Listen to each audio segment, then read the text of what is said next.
लेकिन ये लोग इन बातों से भी सबक नहीं लेते हैं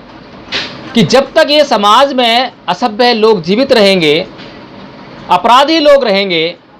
तब तक कोई भी व्यक्ति सुरक्षित नहीं है। चाहे वह आम इंसान हो, चाहे वह खास इंसान न्यायाधीश हो, चाहे वह खास इंसान एसीपी, एसएचओ, डीसीपी, सीपी या कोई कांस्टेबल या पुलिस अधिकारी, कोई भी किसी भी रैंक का हो, कोई भी सुरक्षित नहीं है। यही देखेगी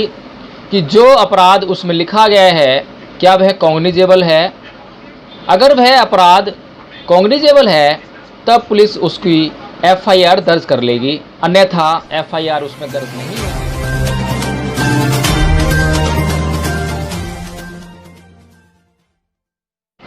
जय भीम, नमो बुद्धाय साथियों, मैं एडवोकेट जय भीम प्रकाश आज आप लोगों को उस बात से परिचित कराऊंगा जो कि आपके जीवन का एक बहुत ही महत्वपूर्ण हिस्सा है, लेकिन शायद ही आप उस बात से परिचित हों। हर किसी व्यक्ति के जीवन में कभी ना कभी ऐसी घटना ज़रूर घटती है जब किसी व्यक्ति किसी दूसरे व्यक्ति के साथ में कुछ झगड़ा या हमला उसके ऊपर हो गया हो, या उसकी संपत्ति किसी ने चुरा ली हो, उसके साथ लूटपाट हो गई हो, उसके साथ बलात्कार या अन्य कोई ऐसी आपराधिक घटनाएं घटित हो गई हों, जिन घटनाओं के बाद उसे पुलिस की सहायता की ज़रूरत पड़ती है। तो साथियों, हमने अक्सर देखा है कि जब आपके साथ में किसी ने मारपीट कर दी, या आपका धन किसी ने लूट लिया, या माँ बहन बेटी की इज्जत पर किसी ने हमला कर दिया, उसके बाद जब हम थाने जाते हैं और थाने में जाके पुलिस को सूचना देते हैं, तो पुलिस हमारी सूचना पर तुरंत कोई भी कार्रवाई नहीं करती है, और कई बार तो कार्रवाई ही नहीं करती है। तो साथियों, इसके बारे में कानून क्या कहता है, इस बात को समझना बहुत ज़रूरी है। और अगर इस बात को हम बड़े सीधे साधे शब्दों में समझ गए तो हम कानूनी ढंग से इस जो न्याय की जो प्रक्रिया है इसमें हम शामिल हो जाएंगे, और हम अपने लिए भी न्याय ले सकते हैं और दूसरों को भी न्याय दिलाने में अपनी अहम भूमिका निभा सकते हैं। साथियों, जब भी आप थाने में कभी कोई मामला दर्ज कराने जाएं, तो आपकी अपनी कंप्लेंट में आप यह देखें कि वह जो अपराध आपने उसमें वर्णित किया है वह किस श्रेणी का है। अपराध मुख्यतः दो श्रेणी के होते हैं, एक तो कॉग्निजेबल और एक नॉन कॉग्निजेबल। हिंदी में कहेंगे कॉग्निजेबल मतलब जिसका संज्ञान लिया जा सकता है,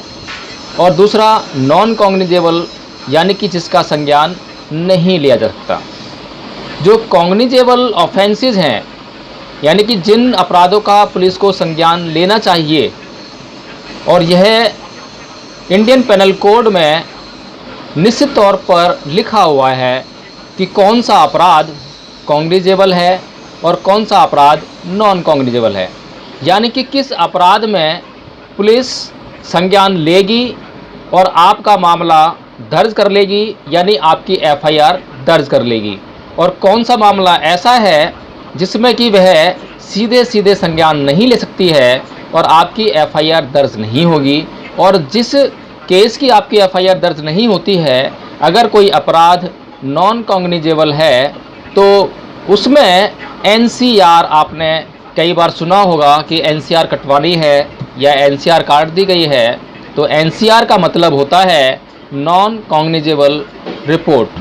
तो हमारा मुख्यतः संबंध और मुख्य विषय आज का जो है वो है कॉग्निजेबल ऑफेंसेस के बारे में, यानी कि जिनका संज्ञान पुलिस को सीधे तौर पर लेना चाहिए, लेकिन हम अक्सर देखते हैं कि पुलिस उनका संज्ञान नहीं ले रही है, और पुलिस ने उन मामलों को दबाने का प्रयास किया या उसमें कार्रवाई किसी भी प्रकार की नहीं की।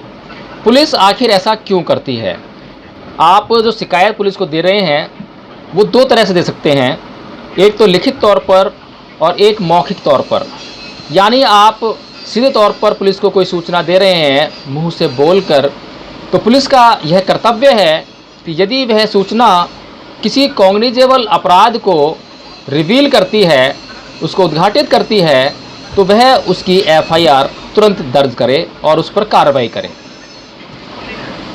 दूसरा ये है कि हमने मौखिक कंप्लेंट ना करके हमने लिखित कंप्लेंट दी। लिखित कंप्लेंट में भी पुलिस यही देखेगी कि जो अपराध उसमें लिखा गया है क्या वह कॉग्निजेबल है। अगर वह अपराध कॉग्निजेबल है तब पुलिस उसकी एफआईआर दर्ज कर लेगी, अन्यथा एफआईआर उसमें दर्ज नहीं होगी। आपकी कंप्लेंट पर मोहर लगाकर, साइन करके, डेट डालकर, डीडी नंबर डालकर आपको वह उसकी कॉपी वापस कर दी जाएगी। तो साथियों, हमारा संबंध है जिन मामलों में एफआईआर दर्ज हो लेकिन पुलिस उन मामलों नहीं कर रही है, तब क्या करें। अगर आपको लगता है कि आपकी जो कंप्लेंट है वो कॉग्निजेबल ऑफेंस को उद्घाटित कर रही है लेकिन पुलिस आपकी एफआईआर दर्ज नहीं कर रही है, तो सबसे पहले आप उसकी लिखित शिकायत बनाएं और उसको एक एसएचओ को रिसीव करा लें। फिर उसके बाद जो हायर अथॉरिटीज़ है, एसीपी है, डीसीपी है, सीपी है, या जो भी आपके इलाके में संबंधित उच्च अधिकारीगण हैं, उनके पास वह कंप्लेंट आपकी पहुंच जानी चाहिए और उसकी जो रिसीविंग है उसकी रिसीविंग आपके पास होनी चाहिए। इसके बाद साथियों, यदि पुलिस ने कार्रवाई नहीं की है तो दो तरीके से फिर हम कार्रवाई करवाते हैं। एक तो कानूनी आधार पर, कानून के अंदर प्रावधान है कि जस्टिस यानी कि न्याय एक गुण है जो कि कानून, नियम या किसी भी प्रक्रिया को लांघता है। यदि किसी कानून को तोड़कर न्याय दिया जा सकता है, यदि किसी नियम को बदलकर या तोड़कर न्याय दिया जा सकता है, या किसी प्रक्रिया को स्किप कर छोड़कर न्याय दिया जा सकता है, तो जजेस की पहली ड्यूटी ये है कि वे न्याय देने की तरफ बढ़ें। दंड प्रक्रिया संहिता की धारा 156 का क्लॉज 3, उसके अंतर्गत हम लिखित में एक केस कोर्ट में डालते हैं मजिस्ट्रेट के पास। उसमें मजिस्ट्रेट से हम यह आग्रह करते हैं कि मजिस्ट्रेट साहब, पुलिस ने हमारी कॉग्निजेबल रिपोर्ट पर किसी भी तरह की कार्रवाई नहीं की है, हमारी एफआईआर दर्ज नहीं की है, इसलिए आप यह पुलिस को आदेश दें कि वह हमारी एफआईआर दर्ज करके उसमें उचित कार्रवाई करे और उसकी जांच करे। तो साथियों, ये तो होगी कानूनी की प्रक्रिया। दूसरी होती है, जैसा कि हमने देखा है कई मामलों में, जहां पर कि मामले मीडिया में पहुंच जाते हैं और मीडिया में पहुंचने के बाद उसमें बहुत बड़ा जन समुदाय एकत्रित हो जाता है, संगठित हो जाता है। जब मामला इतना बड़ा हो जाता है और जो आम जनता है उसका दबाव पुलिस महसूस करती है, तो भी वह एफआईआर दर्ज उस मामले में कर लेती है। तो साथियों, ये न्याय का मामला है। यदि आपके साथ अन्याय हुआ है और पुलिस भी आपके साथ अन्याय कर रही है एफआईआर दर्ज ना करके, तो यह आपका कर्तव्य बनता है कि आप उस अत्याचार को कभी भी सहन ना करें। आप उसके लिए जो भी पर्याप्त कदम है वो उठाएं। आपको सोशल मीडिया का सहारा लेना है तो उसका सहारा लें, जन समुदाय को एकत्रित करें, और अगर आपको लगता है कि मैं कोर्ट जाकर यह आदेश ले आऊँगा तो आप वह भी अपना सकते हैं। लेकिन मेरी पिछले 13-14 साल की प्रैक्टिस है वकालत की, जो मेरा अपना अनुभव है कि जो न्यायाधीश है, मेरा बहुत ही कटु अनुभव है और मैं सीधा सीधा कहता हूं कि जो न्यायाधीश है वो निकम्मा है। वो 156(3) पर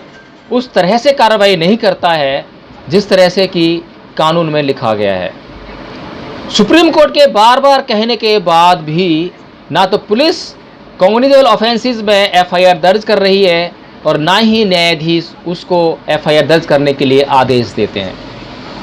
अधिकतर मजिस्ट्रेट धारा के अंतर्गत गवाही की प्रक्रिया अपनाते हैं, जिसमें कि जो न्याय है वो इतना, उसमें इतनी देर हो जाती है कि न्याय न्याय नहीं रह के अन्याय में बदल जाता है। साथियों, मैंने ऐसे बहुत से केसों की पैरवी की है जहां पर कि जब पुलिस ने एफआईआर दर्ज नहीं की तो न्यायालय जाना पड़ा, और न्यायालय में जब गए तो वहां पर न्यायाधीश ने कभी भी पुलिस को एफआईआर दर्ज करने के लिए कोई डायरेक्शन नहीं दी। साथियों, मुश्किल से 1 या 2% ऐसे मामले होते हैं जहां पे न्यायाधीश पुलिस को यह आदेश देता है कि इस मामले में एफआईआर दर्ज की जाए, और वो ऐसे मामले होते हैं जहां पर कि जो लोग हैं, कंप्लेनेंट्स हैं, वो रसूखदार हैं, पैसे वाले हैं या हाई प्रोफाइल है उनका जो है, ऐसे लोगों की सुनवाई पुलिस में भी होती है और ऐसे लोगों की सुनवाई कोर्ट में भी होती है। तो साथियों, ये सिस्टम की बात है और इस सिस्टम के हम भी एक हिस्सा हैं। इस सिस्टम को पैदा करने में हमने भी अपनी भूमिका निभाई है, और अगर आज ये सिस्टम करप्ट है, ख़राब है, तो इसमें हमारी भी उतनी ही जिम्मेदारी है। हमारी जिम्मेदारी यह है कि हमने अन्याय होने पर आवाज़ नहीं उठाई, हमारे साथ अन्याय हुआ, थोड़ा सा प्रयास किया और फिर जाके घर में चुपचाप बैठ गए, हमने आगे कार्रवाई नहीं की। यदि हम लगातार अपनी आवाज़ को बुलंद करने का कार्य करते तो शायद अन्याय करने वाले के मन में एक संशय या भय व्याप्त होता, थोड़ा सोचता कि यदि मैंने अन्याय किया या मैंने कार्रवाई नहीं की तो इसका कुछ दुष्परिणाम उसके लिए हो सकता है। और साथियों, सबसे बड़े आश्चर्य की बात तो यह है कि जो लोग न्याय के लिए कार्रवाई नहीं करते हैं, यानी कि पुलिसकर्मी और जजेस, वो भी इसी समाज का हिस्सा हैं। और जब ये लोग अपने परिवार के साथ में रह रहे होते हैं, हमने कई ऐसे केसेस देखे हैं जहाँ पे कि जजेस जब अपनी ड्यूटी पर नहीं हैं, अपने परिवार के साथ में कहीं मॉल में गए हैं या कहीं मनोरंजन स्थल पर गए हैं, तो उनके साथ गुंडों ने मारपीट तक कर डाली है। लेकिन ये लोग इन बातों से भी सबक नहीं लेते हैं कि जब तक ये समाज में असभ्य लोग जीवित रहेंगे, अपराधी लोग रहेंगे, तब तक कोई भी व्यक्ति सुरक्षित नहीं है, चाहे वह आम इंसान हो, चाहे वह खास इंसान न्यायाधीश हो, चाहे वह खास इंसान एसीपी, एसएचओ, डीसीपी, सीपी या कोई कांस्टेबल या पुलिस अधिकारी, कोई भी किसी भी रैंक का हो, कोई भी सुरक्षित नहीं है। यदि कोई बलात्कारी अपराध कर रहा है और वह समाज में है, तो साथियों, मुझे यह समझ में नहीं आती, मैं उन लोगों को क्या कहूँ, उन न्यायाधीशों को क्या कहूँ, उन पुलिस वालों को क्या कहूँ जो न्याय न कर कर उन अपराधियों का साथ देने में लग जाते हैं, कि जो बलात्कारी है उसकी जो कुदृष्टि है, क्या वो कुदृष्टि उनकी माँ बहन बेटियों पर नहीं पड़ेगी, या उनकी माँ बहन उनकी बेटियां उन अपराधियों की कुदृष्टि से बच सकती हैं? क्या कोई जज अपनी माँ बहन बेटियों को उस बलात्कारी अपराधी की कुदृष्टि से बचा सकता है? साथियों, इन बातों की समझ में ना आने की वजह से आज समाज में अपराध बढ़ रहा है और बढ़ते ही जा रहा है। इतना ही नहीं साथियों, इन जजेस ने तो अपनी नैतिकता का इतना इस हद तक पतन कर दिया है कि ये घूस लेकर बड़े बड़े अपराधियों को बेल देने का कार्य करते हैं, और हमने उन्हीं अपराधियों को बाहर आकर हत्याएं करते हुए, रेप करते हुए देखा है, सुना है, पढ़ा है। साथियों, एक पुलिस वाले की नज़र में जब कोई अपराधी आता है तो वह प्रथम दृष्टि में ही यह पहचान लेता है कि यह अपराधी किस प्रवृत्ति का है। जब जज के सामने कोई अपराधी आता है, उसके सामने कभी अपराधी को पेश किया जाता है, उसका ट्रायल जब कोई जज कर रहा होता है, तब वह जान जाता है कि हाँ, इसने अपराध किया है। लेकिन ये जजेस भी कानूनी दाव पेच खुद खेलते हैं और अपने सामने वकीलों को खेलने के लिए प्रोत्साहित करते हैं। इन्हें न्याय से कोई लेना देना नहीं है। एक बार सुप्रीम कोर्ट ने lily Thomas versus union of India के केस में बहुत ही गजब का स्टेटमेंट दिया। सुप्रीम कोर्ट ने कहा कि justice is a virtue transcends all the barriers of law, technicalities and procedures. कितनी बड़ी बात सुप्रीम कोर्ट ने कह दी, लेकिन कोर्ट्स ने उस बात की गुणवत्ता को देखा ही नहीं। सुप्रीम कोर्ट ने कहा कि जस्टिस यानी कि न्याय एक गुण है जो कि कानून, नियम या किसी भी प्रक्रिया को लांघता है। यदि किसी कानून को तोड़कर न्याय दिया जा सकता है, यदि किसी नियम को बदलकर या तोड़कर न्याय दिया जा सकता है, या किसी प्रक्रिया को स्किप कर छोड़कर न्याय दिया जा सकता है, तो जजेस की पहली ड्यूटी ये है कि वे न्याय देने की तरफ बढ़ें। वे अपनी कुर्सी पर बैठकर किसी के साथ अन्याय कभी ना करें। यदि इस भावना से जज अपना काम करेंगे तो समाज में सभ्यता का प्रचार और प्रसार होगा, लोग सभ्य बनेंगे, और जब लोग सभ्य बनेंगे तो लोगों में से जो अपराधी बनते हैं वे अपराध और अपराधी दोनों रुक जाएंगे, और समाज में सुख, शांति और समृद्धि की भरमार हो जाएगी। लोग अच्छे कर्मों की तरफ बढ़ेंगे, लोग अच्छे कर्मों से प्रोत्साहित होंगे, प्रेरित होंगे। लेकिन आज तो उल्टा मामला चलता है। जब जज साहब किसी चोर को बेल दे देते हैं और बाद में उसको उस केस से मुक्त भी कर देते हैं, किसी बलात्कारी को बेल मिल जाती है और उसको फिर मुक्ति मिल जाती है, किसी हत्यारे को बेल मिल जाती है, फिर बाद में उसको केस से मुक्ति मिल जाती है, तो फिर उनको प्रोत्साहन मिलता है कि कानून तो उनके हाथ का खिलौना है, कानून तो उनके जूते की ठोकर है, जब जहां मारेंगे वहां वो उस तरह से काम करेगा। तो साथियों, इस वीडियो के माध्यम से ना मैं केवल आप लोगों को कानून की यह जानकारी देना चाहता था, बल्कि उन दुष्ट जजों को, उन दुष्ट पुलिसकर्मियों को भी यह बताना चाहता हूं कि यदि किसी भी तरह का अपराध, चाहे वो जाति आधार पर किया गया अपराध हो, अपराधी तो अपराधी होता है, अपराधी की कोई जाति नहीं होती है, अपराधी का कोई धर्म नहीं होता है।